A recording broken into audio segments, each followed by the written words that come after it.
Hello guys, in this video I'm going to show you how to check out the timetable on the Kenya Airways application.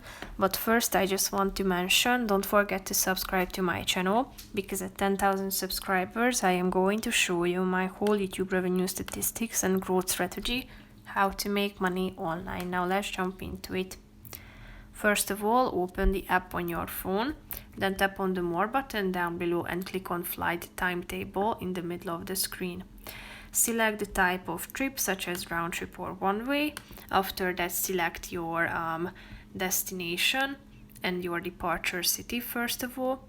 Then your destination, click on Travel Dates to select your departure date and your return date.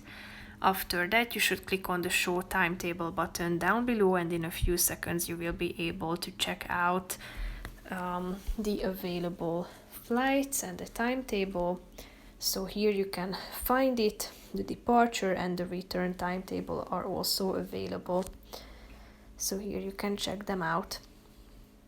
That's pretty much it for this video, guys. See you in the next one. Bye bye.